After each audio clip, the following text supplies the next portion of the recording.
കാനനെ വിജിന്വന്തം ജാനകിം സലക്ഷ്മണം മാനവ ശ്രേഷ്ഠം മനോജ്ഞം മനോഭവ സമം മാനസേ വസിപ്പതിനായലം ചിന്തിക്കുന്നേൻ ഞാൻ മഹേശ്വരൻ ഈശ്വരൻ മഹാദേവൻ ശർവനവ്യയൻ പരമേശ്വരിയോടും കൂടി നിന്തിരുവടിയെയും ധ്യാനിച്ചുകൊണ്ടു കാശ്യാം സന്തതമിരുന്നരുളിയിടുന്നു മുക്ത്യർത്ഥമായി. തത്രൈവ മുമുക്ഷുക്കളായുള്ള ജനങ്ങൾക്കു തത്വബോധാർത്ഥം നിത്യം താരക ബ്രഹ്മവാക്യം രാമ രാമേരി കനിഞ്ഞുപദേശവും നൽകി സോമനാം നാഥൻ വസിച്ചിടുന്നു സദാകാലം. പരമാത്മാവു പരബ്രഹ്മം നിന്തിരുവടി പരമേശ്വരനായതറിഞ്ഞു വഴി പോലെ മൂഢന്മാർ ഭവതത്വമെങ്ങനെ അറിയുന്നു മൂടിപ്പോകയാൽ മഹാമായ മോഹാന്ധകാരേ. രാമഭദ്രായ പരമാത്മനെ നമോ നമ രാമചന്ദ്രായ ജഗൽ സാക്ഷിണേ നമോ നമ.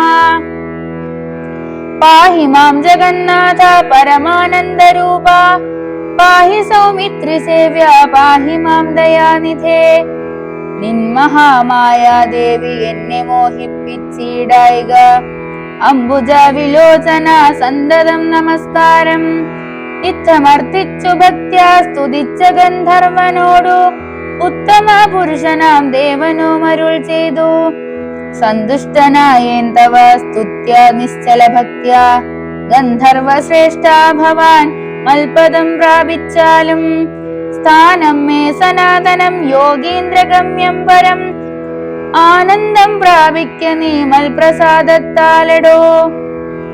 അത്രയുമല്ല പുനരൊന്നനുഗ്രഹിപ്പൻ ഞാൻ സ്തോത്രം ഭക്ത്യാ ജപിച്ചിടുന്ന ജനങ്ങൾക്കും മുക്തി സംഭവിച്ചിടുമില്ല സംശയമേതും. ഭക്തനാം നിനക്കഥ പതനമിനി വരാ.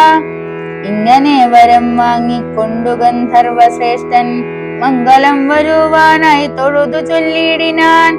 മുമ്പിലമ്മാറു കാണാം മതങ്കാശ്രമം തത്ര സംപ്രതി വസിക്കുന്നു ശബരി തപസ്വിനി. ത്വൽപാദാംബുജ ഭക്തി കൊണ്ടേറ്റം പവിത്രയാം എപ്പോഴും ഭവാനെയും ധ്യാനിച്ചു വിമുക്തയായി. അവളെ ചെന്നു കണ്ടാൽ വൃത്താന്തം ചൊല്ലും അവൾ അവനീ സുത തന്നെ ലഭിക്കും നിങ്ങൾക്കെന്നാൽ.